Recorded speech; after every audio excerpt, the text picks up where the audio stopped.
Hello and welcome to this edition of the Halcyon Top 5s Lists. My name's Lorne Risey and I'm going to be your host for this episode, and on this edition I want to talk about badass first-person shooter games. What's a badass first-person shooter game? Well, let's throw down some parameters. Number one, I think it has to have some stuff in there that's cool for coolness sake. It can't just be tactical for, being efficient and killing lots of people. You've got to kill with style. And secondly, I think it's got to imbue you and make you feel like a badass as you're playing. There's none of this tactical hiding behind the shadows bollocks if you absolutely have to sort of situation. In these games, you've got to be able to just bust a nut, absolutely go gatting and make yourself feel like the barrel-chested, long-shaven, beer-swilling, oil-changing man that you were meant to be.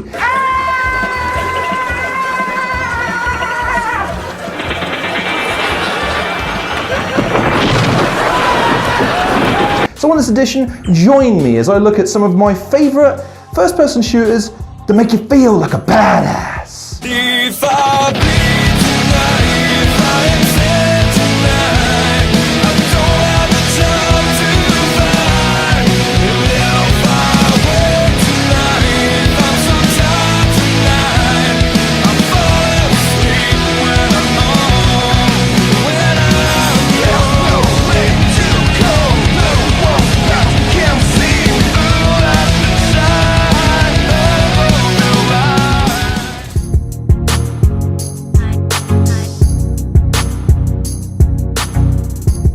So, let's kick things off with number 5.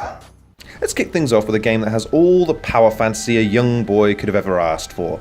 And given all I ever wanted as a kid was my own Zord, if a game promises me one, albeit with a Gatling gun, rockets, a camouflage makeover, and we can call them Titans instead of Zords I suppose, well hell, that's a compromise I'll have to make. But seriously, this game has a great sense of progression afforded by the newer weapon sets for your Titan as the game goes on, getting more and more devastating as you go. There's a time travel section to allow you to indulge your Nightcrawler fantasies as you pop in and out of reality to mercilessly mow down security teams desperately trying to stop you, and best of all, the Titan on Titan boss battles. And while the bosses lack the same impact I would say other games give you when confronting bosses, such as in the case of Metal Gear Rising Revengeance, they are by no means any less fun or difficult. BT-7274, or BT for short, is such a cool companion as well, with a voice so badass you'd think Darth Vader and the Terminator had a baby.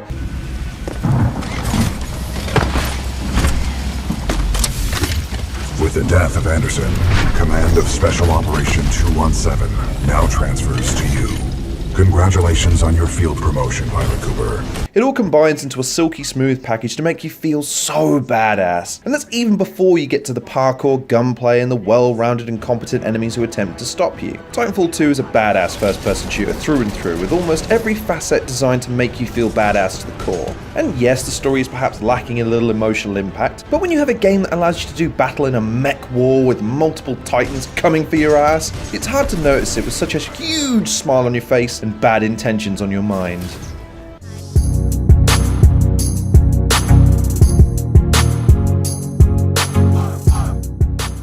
Wow, well with number 5 out of the way, let's take a look at my 4th choice.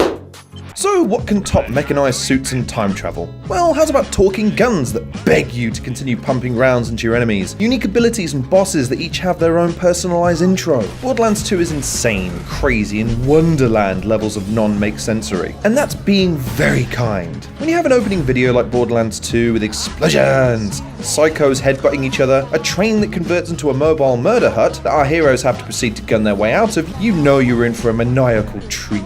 Each of the 4 hero characters has special traits, with no two feeling even remotely alike, leading to multiple playstyles and so many excuses for multiple playthroughs. Just to break them down quickly, you have Axel the Commando with multiple bot and technician style abilities, Maya the Siren with various powers and abilities similar to Biotics from Mass Effect, Salvador the Gunzerker who, well, Gunzerks, and was my personal choice given my penchant for being a tank, and Zero the Assassin, who utilises stealth and swordplay, along with your standard gunplay to slice through enemies. They're all a ton of fun to play as, and when confronted with the multitude of enemies, endless bosses, all well designed and dangerous, and a game engine that means up to 15 million types of guns to choose from is which 4 to choose from when decimating enemies foolish enough to stand in front of your squad. Oh, and Claptrap is a riot too, and what's more badass than an R2-D2 style robot who's a bit loony?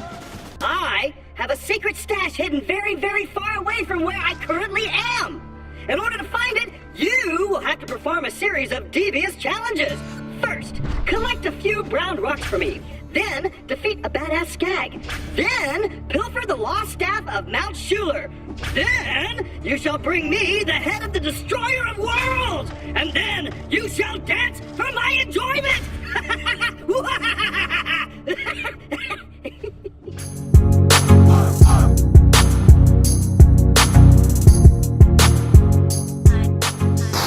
It's going to be hard to top that one. But I did. Let's take a look at my third choice. Halo 2 was a game I and my friends were all salivating for when we finished Halo. The set pieces, the music, the gunplay and the story were all so wonderful. We wondered if it could be topped, but wanted to find out so badly. And then it dropped, and god damn if we weren't thanking God for answering our prayers and stepping up every aspect of the game. The number and variety of guns improved what was an already well-established and fun inventory of weapons. The number and types of vehicles available in the single and multiplayer was improved, making multiplayer bouts even more chaotic and unpredictable than ever before. Dual-wielding weapons, more modes in multiplayer, and best of all, an even more epic story than the first game. I mean, when the Chief had finished in Halo, having blown up an entire space installation the size of a moon, how does one go about topping it? Well, how's about delivering an enemy bomb back to them with only the vacuum of space for direction and company? Sir, permission to leave the station. For what purpose, Master Chief? To give the Covenant back their bomb. Permission granted. Just one question. What if you miss? I won't.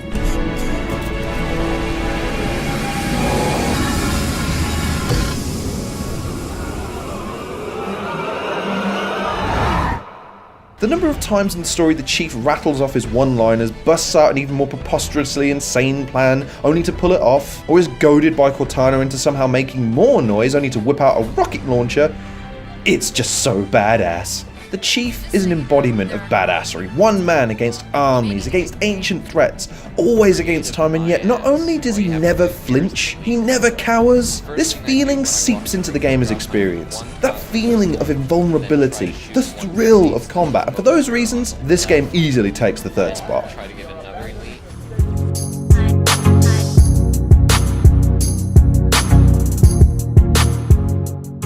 Whew! It's getting hot in here with all this badassery now, but we still got 2 to go, so let's take a look at number 2. So, while badass might not be the word most would associate with this game, allow me to perhaps highlight where you might be losing the thread on a game that stepped up in every aspect from Bioshock 2.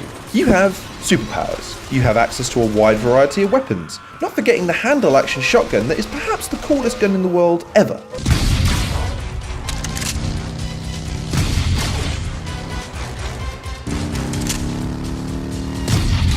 And perhaps most badass of all, you have Elizabeth, helping you along the way with powers of warping ability, not once worrying about her safety given how powerful she is.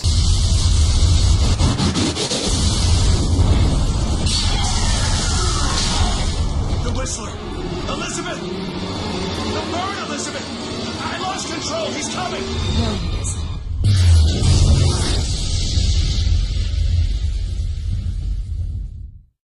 Where is he? Where is he?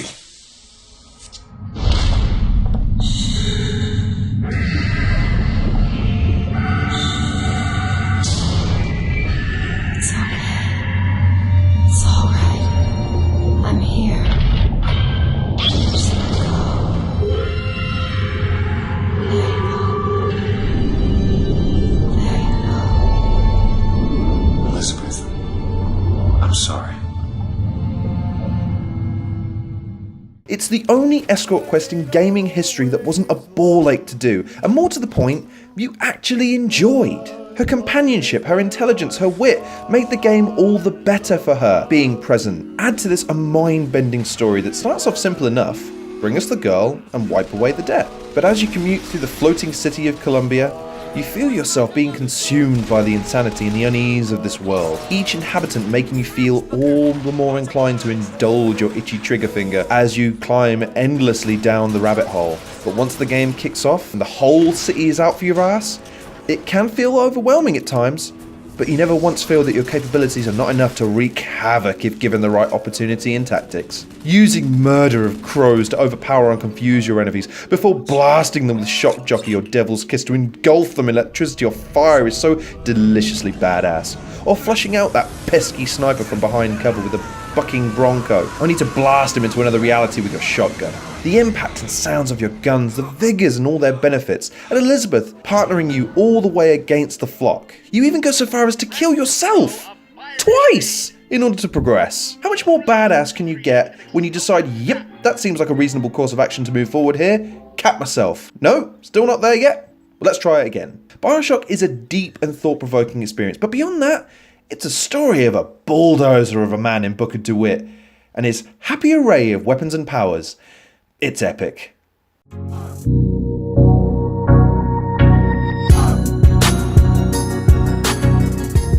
And with my second choice out of the way, there's only one to go. Let's take a look at what I picked as my first-person shooter badass experience of all time. How do you top a list of badass first-person shooter games? Well, you pick what is perhaps the daddy of them all, and the game that taught us the meaning of so many things. It taught us the meaning of how cool it is to use a minigun on enemies silly enough to stand out in the open. It taught us perhaps not the best thing in the world to volunteer for an undercover role in a terrorist organisation, but perhaps the biggest lesson of all: whenever someone is standing between you and your transport out of a mission, maybe don't let them shoot you. Otherwise, you'll also learn the true hurt of betrayal. You have the DSM. We got it, sir. Good. That's one less loose end.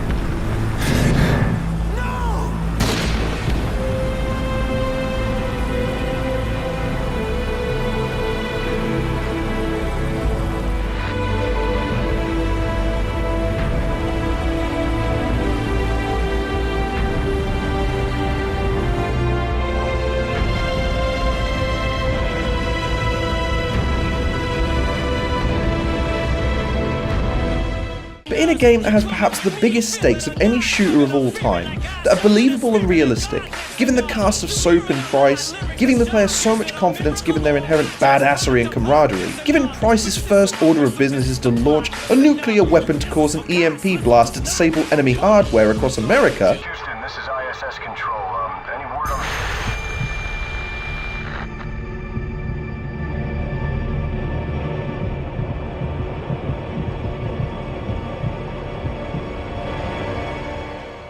And this is all after World War III has erupted. This game ramps up its narrative with an unflinching pace that's impossible not to get swept up into. All the mechanics were honed, refined, delicate and precise when compared to the first installment. Each weapon felt unique, each mission had its own flavour, and each set piece was both thematic and fun at the same time. When a game is so well crafted in terms of story, characters, its presentation and gameplay, it's hard not to love it. But when the game builds to a crescendo of a betrayal so evil it makes Van Persie leaving for United seem forgivable in comparison, and goes beyond into moments of red-blooded, pulse-pounding action that you can't help but feel like the biggest Billy badass on the planet. Or in the game, I guess. The assault on Burger Town, taking down a snow-swept base in silence, assaulting a Russian-held gulag, fighting across the Washington Monument to the White House itself. It all culminates in a way all great stories do, with you nailing the baddie in the eye with a knife you pulled from your own chest.